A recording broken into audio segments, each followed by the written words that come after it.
cuma nak beritahu di sini kenyataan media Timbalan Pengarah Jabatan Siasatan Jenayah. Siasatan terhadap Papa Gomo berhubung dengan kenyataan mengaibkan Yang Amat Berhormat kepada Yang Amat Berhormat Perdana Menteri Malaysia Wan Muhammad Azri bin Wan Deris atau lebih dikenali Papa Gomo berhubung hantaran video live bertarikh 16 Disember yang mengaibkan Perdana Menteri Malaysia. Hantaran berdurasi 1 jam 32 minit. Bertajuk Datuk Sai Penyakit Misteri Tiada Penawar AIDS. Yang dimuat naik di YouTube channel Sir Azri. Masih boleh diakses pautan di YouTube. Siasatan dijalankan oleh jenayah terkelas D5 Jabatan Siasatan Jenayah Bukit Aman di bawah 14 Akta Kesalahan Kecil 1955 Seksyen 504 Keseksaan.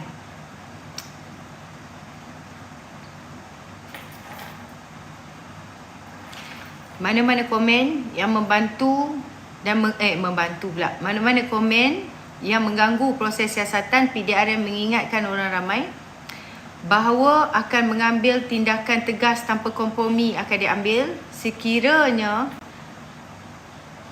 mana-mana platform, mana-mana pihak menggunakan platform social media untuk memanipulasi isu ni. Kan? Jadi jangan galak-galak jadi bodoh nak cuba jadi hero kepada si gorila. Okay? Dia dah disiasat oleh polis Unit D5. Unit D5 ni korang jangan main-main lah. Unit D5 ni korang jangan main-main. Dia memang ini Bukit Aman punya tau. Okay, pengajaran untuk kita semua. Baik, bila kita sebut Fatin mana pula? Bila kita sebut berkenaan dengan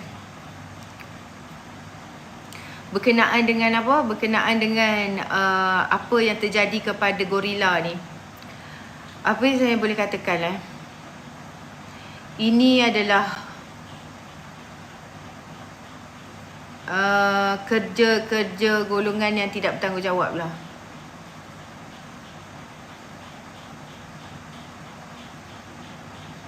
Pada saya kan, saya macam yang terbaru pula diorang mainkan berkenaan dengan isu pilihan raya PBT ni.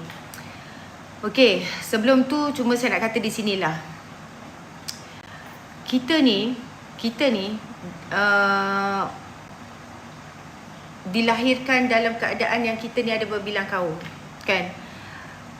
Dan even bukan di mana-mana sendiri pun. Dulu baring-baring yang atas jalan, Puak PAS lah tu. Masa Pakatan Rakyat hari tu memang dia kuat baring-baring atas jalan.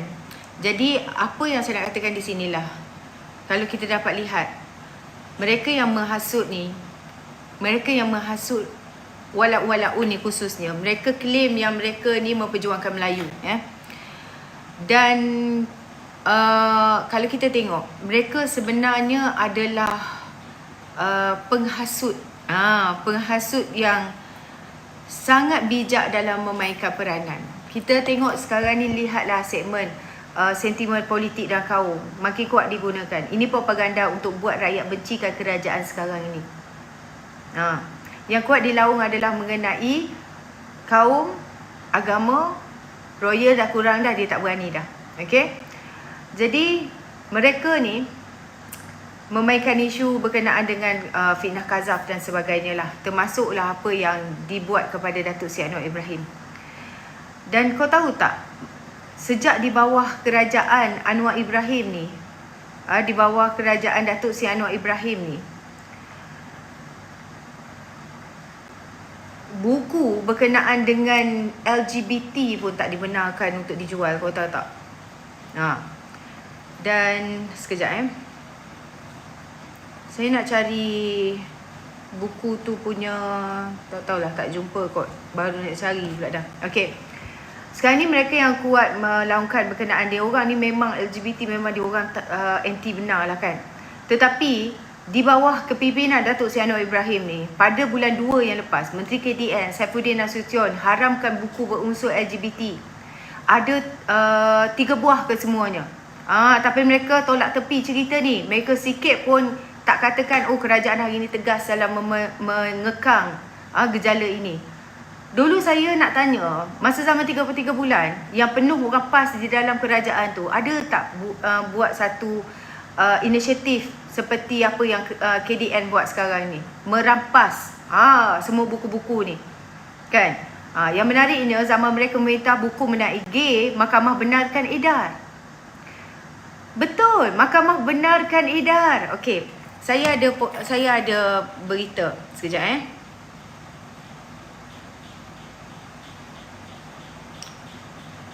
Okey. Ini beritanya.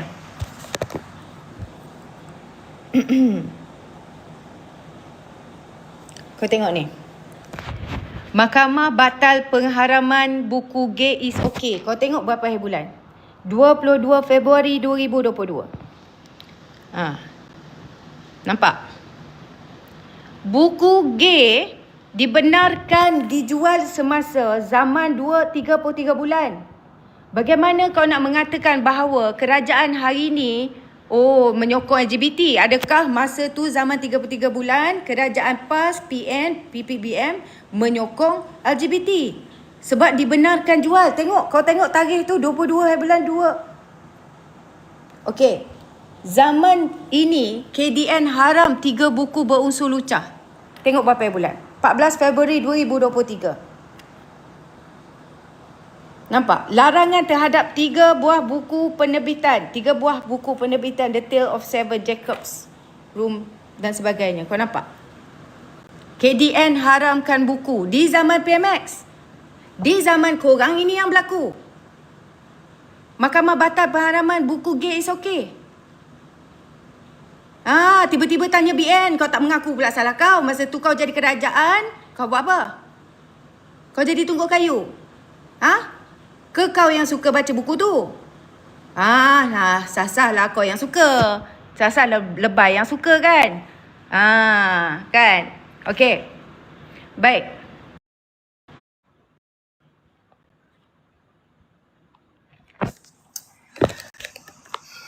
Dan saya mengutarakan hal ini, kenapa saya berbicara pasal hal ini tiba-tiba? Sebab sekarang ni, orang yang telah menuduh Datuk Seri Anwar Ibrahim yang baru saja dipanggil polis mengenai satu yang dikatakan dapat menjangkiti orang lain dan sebagainya. Saya bukan apa, spin mengenai isu kita dah muak dah.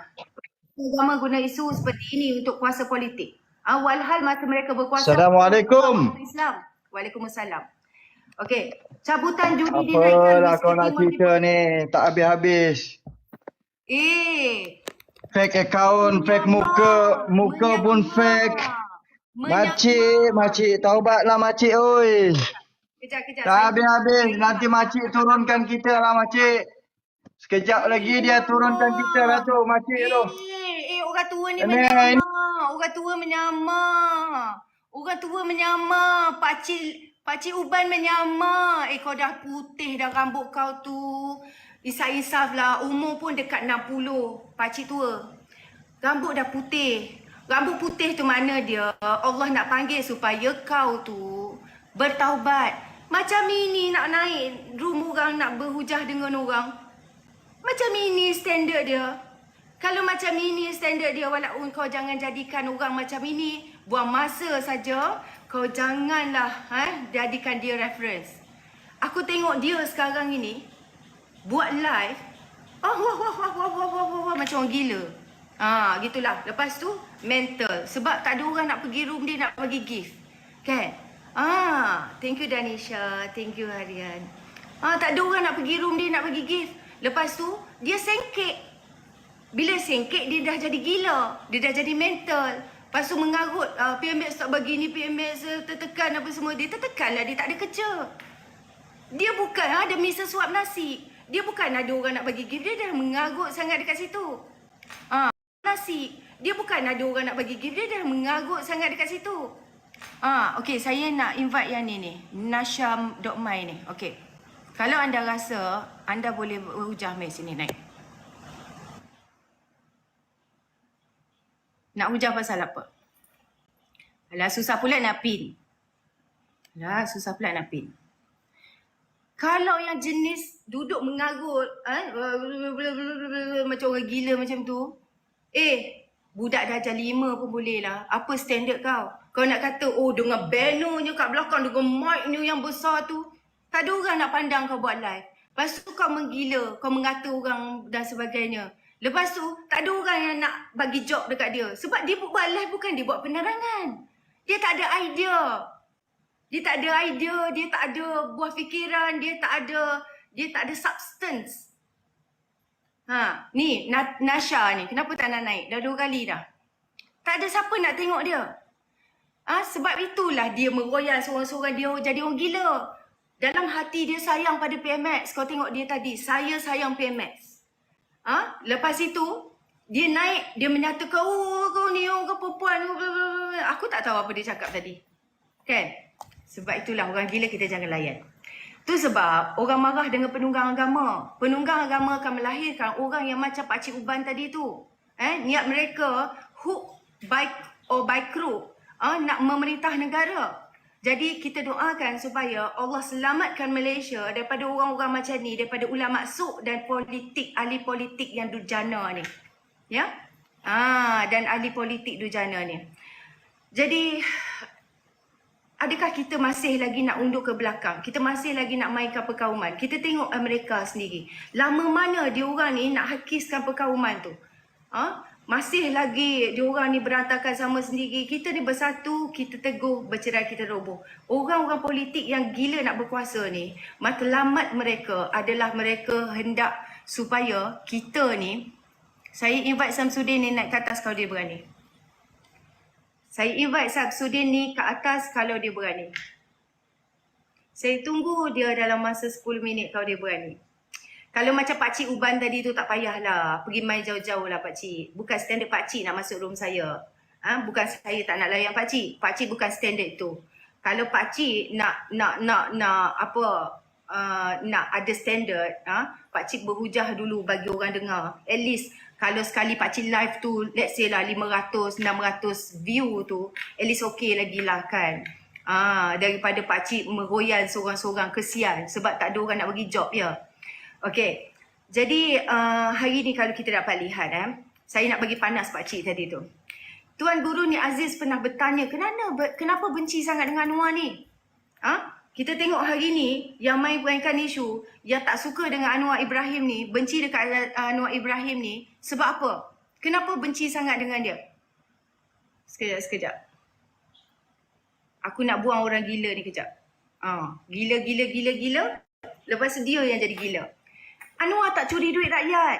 Apa salah Anwar mentadbir negara sekarang ini? Saya nak tanya kepada walaun. Kalau berani walaun untuk naik dan suarakan berkenaan dengan apa yang kau tak puas hati dengan Datuk Seri Anwar, silakan.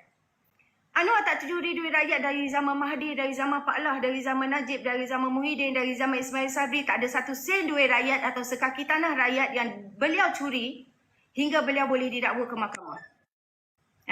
Anwar ketika menjadi Timbalan Perdana Menteri menolak kontrak melibatkan abang dia, membatalkan pemberian beribu-ribu ekar di Sabah yang diberikan kepada bapanya dengan alasan rakyat lebih memerlukannya. Anwar lawan untuk bela rakyat miskin. Anwar suruh Tan Sri Said Mokhtar berikan wang ratusan juta ringgit kepada petani-petani miskin. Sorry, bukan ratusan, puluhan juta. Anwar tidak melindungi tauke-tauke besar tapi konsisten membela nasib orang-orang miskin. Ini yang dia marah. Anwar tunaikan perjanjian MA63 yang lebih 50 tahun tidak ditunaikan. Katanya, kita dalam dunia politik berpegang kepada prinsip Al-Quran bahawa perjanjian itu harus dipegang dan ditunaikan. Datuk Seri Anwar kata, saya pegang prinsip itu. Thank you Danisha. Ya, Datuk Seri Anwar kata, kita mesti berpegang pada Al-Quran bahawa perjanjian harus dipegang dan ditunai. Sebab itu dia tunaikan perjanjian MA63 itu. Sebab berpegang pada prinsip Al-Quran. Kenapa PAS waktu jadi sebahagian daripada kerajaan tidak menggesa kerajaan menunaikan janji MA63 tersebut? Tawaran politik janji mahu buat Islam atau menuduh mana-mana pihak sebagai musuh Islam retorik hanyalah untuk memancing undi sahaja. Anwar menegaskan meskipun difitnah, dizalimi, membabitkan isu peruntukan, namun beliau tetap menambah peruntukan Belanjawan 2023 hari itu. Hari ini Belanjawan 2024 juga masih lagi memberi peruntukan yang banyak kepada Kelantan, Terengganu, Kedah dan Perlis. Peruntukan bagi Kelantan, Perlis, Terengganu dan Kedah pun Anwar kata saya tambah kerana kita bawa konsep madani, iaitu semangat kemanusiaan berasaskan beberapa nilai termasuk menegakkan keadilan. Itu Anwar kata. Anwar dipenjarakan kerana membela nasib penduduk Baling selama 2 tahun. Anwar juga difitnah hingga sanggup terkorban hilang jawatan. Dan dipenjarakan sekali lagi kerana membela nasib orang termiskin dan tidak mempedulikan arahan ketuanya untuk membantu anak-anak dan kroni-kroni dia. Apakah pengorbanan ini tak dipandang sebagai sifat mulia ke Walaun? Yang sifat mulia bagi kau adalah membohong, memfitnah, memaki hamun di atas pentas ceramah. Adakah begitu? Kalau berani naiklah Walaun. Anwar menonjolkan sifat ciri pemimpin Islam walaupun tidak boleh menandingi para sahabat. Pemimpin Islam yang hebat, dia tidak akan berasa selesa bila dia lihat rakyat dia susah. Dan Datuk Seri Anwar Ibrahim ni sanggup tak ambil gaji sekarang ni sebab hati dia sangat terkesan melihat betapa ramai rakyat hidup dalam kesusahan. Sedangkan pemimpin yang berteriak atas nama Islam, atas nama Melayu ni sebelum ini tak berbuat demikian pun. Malah bermegah dengan kereta Mercedes dengan pelik yang TAK1. Oh, hebat puak-puak pah. Kan? Rakyat dalam kemiskinan. Dengan infrastruktur yang lemah. Air pun tak ada, jalan teruk. Oh, tak apalah, balik setahun sekali je buat apa jalan elok-elok. Kan? Kau mu bising buat apa? Pergi mandi belakang Tesco no. Dia tak ada bagi dia. Dia naik Mercedes. Rumah dia ada air. Anwar bukan pendendam. Kau nak kata kenapa Anwar tak saman dia bukan pendendam. Jika dia berdendam, dah lama dia tukarkan ketua polis negara, peguam negara, ketua pengarah SPRM yang bukan lantikan daripada dia. Anwar hanya memberi kebebasan kepada institusi ini menjalankan amanah dan tugas dia secara bebas tanpa gangguan politik. Kalau tak Muhyiddin tu, kau ingat boleh dapat lepas bebas? Kau rasa? Dia boleh dapat DNA ke Muhyiddin tu? Kalau betul lah dia ni dia seorang yang berdendam. Di X tu banyak komen daripada pegawai, keluarga, pegawai LHDN dia beritahu bapa, ibu, kawan mereka yang bekerja di agensi LHDN ni sangat gembira. Kaki tangan LHDN dikabarkan sangat gembira kerana sekarang ni mereka bebas mengambil tindakan kepada tauke-tauke besar yang dilindungi sebelum ini. Sekarang ni dah boleh buru dah mereka untuk bayar cukai sejak sekian lama. Kata Datuk Seri Anwar apa? Datuk Seri Anwar kata, saya selalu ingatkan kawan-kawan. Apabila ada kuasa, kita guna kuasa itu untuk rakyat. Sebab negeri kita ni kaya. Hasilnya banyak. Tapi kenapa kaya? Yang semakin kaya, semakinlah kaya. Yang semakin miskin, semakin miskin. Sebab ada ketuanan Melayu itu. Dan orang yang membuat ketuanan Melayu ini menggunakan Melayu untuk menjadi lebih kaya. Dia menunggang Melayu, dia menunggang agama untuk dia ni berkuasa dan dia memiliki kekuasaan itu dengan menekan orang yang bawah ini. Kita tengok hari ni apa yang terjadi kepada Terengganu. Dia nak kutip cukai daripada rakyat. Dia nak tekan rakyat. Dia bukan reti bawa pelaburan daripada luar. Dia tak reti nak bawa pelaburan daripada luar. Dia cuma tahu macam mana kita nak kutip daripada rakyat. Sama lah macam Temilo. Dia kena saman ke, dia nak baiki kereta ke, semua dia minta dengan Walaun. Ada dia sumbangkan kepada Walaun balik. Ada dia ambil tahu sama ada Walaun tu susah, bini terlantar dekat rumah, tak ada kerja ke, tak. Tak ada. Mampu mu lah. Nak jadi apa pun. Yes, this is the truth. Inilah penunggang agama. Anwar menjadi PM baru setahun. Jangan membenci kerana berlainan ideologi, fitnah. Ingat, kemiskinan hanya dapat diatasi apabila rakyat faham punca sebenarnya dan bersatu untuk perjuangkan perubahan itu sendiri. Ingat orang Malaysia, musuh kita bukan komunis lagi orang Malaysia oi. Bukan komunis lagi. Bukan penjajah lagi. Ia tidak wujud. Dan jika masih diceritakan kisah dongeng berkenaan dengan komunis, DAP komunis semuanya, itu adalah mitos politik yang menyebabkan kita berpecah. Musuh kita adalah orang yang nak menakau duit kita dan mempergunakan kita untuk kekuasaan politik mereka. Kita membenarkan mereka ni, menggunakan mereka, menunggang kita ni selama ini semata-mata untuk kekuasaan mereka itu saja. Ingat orang Melayu, orang Cina, orang India, orang Dusun, orang Iban, orang Bugis, orang Bajau. Musuh kita adalah musuh yang sama, meletasi kaum. Musuh kita adalah perasuah-perasuah yang merompak kekayaan yang menjadikan kita ni papa kedana. Serius saya cakap, saya rasa geram tau. Datuk Seri Anwar, kalau kau tengok kenapa dia sanggup bekerjasama dengan siapa ni? Mahathir pada satu masa dulu. Kalau korang dapat baca tulisan dia daripada penjara tu. Tulisan dia daripada penjara.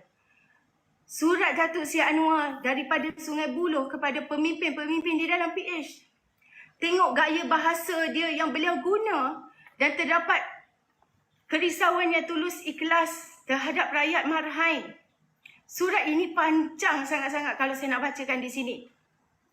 Tetapi bahasa yang digunakan, sebenarnya Datuk Seri Anwar Ibrahim tak setuju Tun Malaun tu dan sekutunya di dalam PH. Dia menasihati sahabat dalam PH mengubah haluan dan jangan mengambil Tun Malaun tu kalau boleh.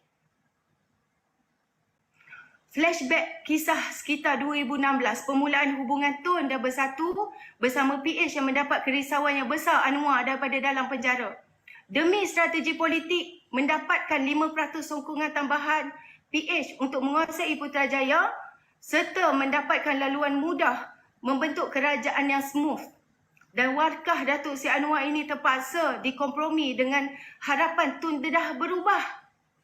Akhirnya apa yang dirisaukan Anwar di dalam surat itu terjadi satu persatu sampai ke hari ini.